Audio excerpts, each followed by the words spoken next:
for the first time ever. West Indies versus Nepal.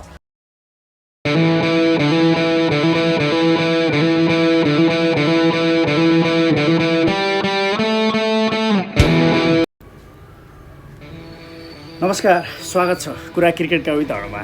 आज शारजाहमा नेपाल र West Indies बिचको पहिलो ऐतिहासिक टी20 आई खेल हुँदैछ। यो खेल मात्रै होइन, नेपाली क्रिकेटका लागि एक गौरवपूर्ण ऐतिहासिक क्षण पनि हो। नेपालले पहिलो पटक वेस्ट इन्डिज जस्तो दुई पटकको टी20 विश्व च्याम्पियन टोली विरुद्ध शारजाहको मैदानमा आफ्नो तागत देखाउनेछ। अबुधाबीको शारजाह क्रिकेट मैदान, जहाँ क्रिकेटका अनगिन्ती कथाहरू जन्मिएका छन्, त्यहाँ नेपाली क्रिकेटका नयाँ अध्याय अब लेखिने भएको छ। टेस्ट राष्ट्रसँगको सिरिज खेल्ने सपना हाम्रो देशका लागि निकै नै बहुप्रतीक्षित क्षणको रूपमा रहेको थियो भन्दा फरक नपर्ला। जुन क्षणको प्रतीक्षा आज देश तथा विदेशमा रहेका लाखौँ नेपाली क्रिकेट प्रेमीहरूले गरिरहेका छन्, त्यो घडी अब निकै नै नजिक रहेको छ।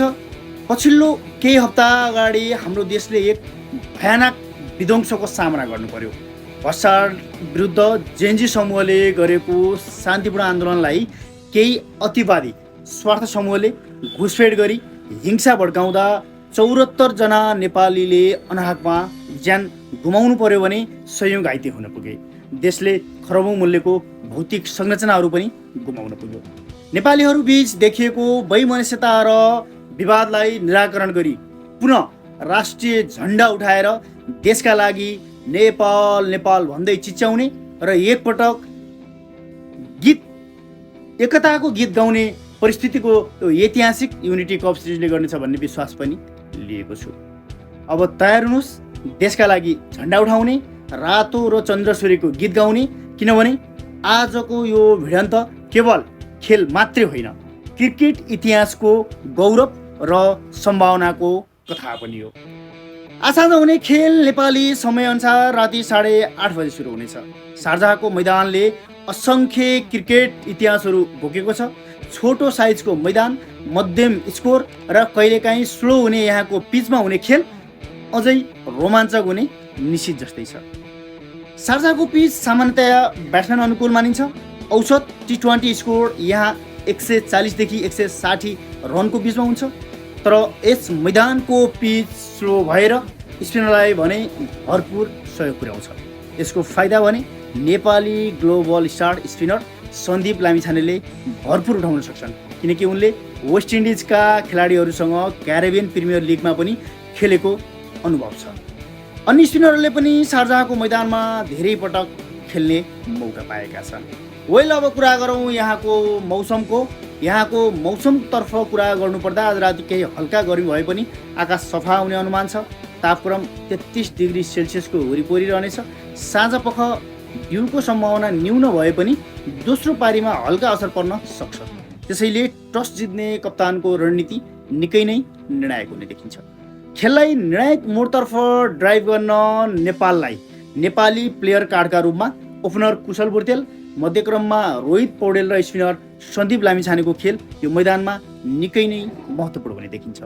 यद्यपि समग्रतामा ओपनिङमा कुशल भुर्तेल र आसिफ शेखले स्थिर सुरुवात दिनुपर्नेछ भने मध्यक्रममा कुशल मल्ल र दिपेन्द्र सिंह एरीले आक्रामक ब्याटिङ सम्हाल्नुपर्नेछ। फिनिसिङमा नयाँ पुनरागमन गरेका आदिल आलमको खेल हेर्न लायक हुनेछ। बोलिङतर्फ सन्दीप लामिछाने र ललित राजवंशीले स्पिन विभाग सम्हाल्नेछन् भने नन्दन यादव र सोपाल कामीले पेस आक्रमणको महत्त्वपूर्ण जिम्मेवारी लिनेछन्। यसै गरी वेस्ट इन्डिजका की प्लेयर कार्डको रूपमा कप्तान अकिल होसेन, जेसन होल्डर र काइली मेयर्स रहनेछन्। कप्तान अकिल होसेनले नेतृत्व गर्ने टोली अनुभव र पावर हिटरले भरिएको छ। काइली मेयर्स र केसी कार्टीले टफ अर्डरमा रन बटुल्नेछन् भने जेसन होल्डरले तल्लो क्रममा ब्याटिङ र बोलिङ दुवैमा योगदान दिनेछन्। ओवेट म्याक्वे र रेमन सिमन्टले पेस आक्रमणमा तीव्रता ल्याउनेछन्। यो टोली विश्वस्तरको टी20 अनुभव बोकेको छ। त्यसैले नेपालका लागि यो खेल निकै नै चुनौतीपूर्ण हुने पनि बुझिएको छ। खेलमा केही भिडन्तहरू भने निर्णायक हुन सक्नेछन्। सन्दीप लामिछाने र वेस्ट इन्डिजका मध्यक्रमका ब्याट्सम्यानहरू बीचको लडाईँ हेर्न लायकको हुनेछ। कुशल भुर्तेल र रोहित पौडेलले अकिल होसेनको स्पिन कसरी सामना गर्नेछन् अनि पावर प्लेमा नन्दन यादव र सोमपाल कामीले वेस्ट इन्डिजका आक्रामक ओपनर ब्याट्सम्यानलाई कतिमा रोक्छन्, स्पिनरद्वय सन्दीप र ललितले मध्यक्रमका ब्याट्सम्यानलाई कसरी धराशायी बनाउँछन्, यी सबै कुराले खेलको दिशा निर्धारण गर्नेछ।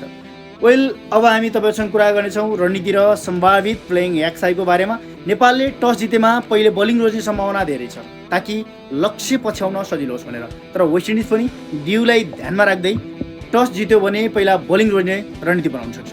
नेपालको सम्भावित एक्साई कप्तानमा रोहित पौडेल, कुशल भुर्तेल, आसिफ शेख, कुशल मल्ल, सन्दीप जोरा, दिपेन्द्र सिंहेरी, आदिल आलम, गुलसन झा, नन्दन यादव, सोमपाल कामी, ललित राजवंशी र स्पिनर सन्दीप लामिछाने हुनेछन् भने वेस्ट इन्डिजको सम्भावित प्लेइङ एक्साईमा Akeal Hosein, Kyle Mayers, Jason Holder, Keacy Carty, Fabian Allen, Obed McCoy, Ramon Simmons, Amir Jangoo, आकिब अगेस्ट, नवीन बिडाइसी र जिसान मोतारा रहनेछन्। नेपालका लागि यो खेल केवल जित हारको कुरा मात्रै होइन, अन्तर्राष्ट्रिय स्तरमा आफ्नो सामर्थ्य प्रमाणित गर्ने एक अभूतपूर्व अवसर पनि हो।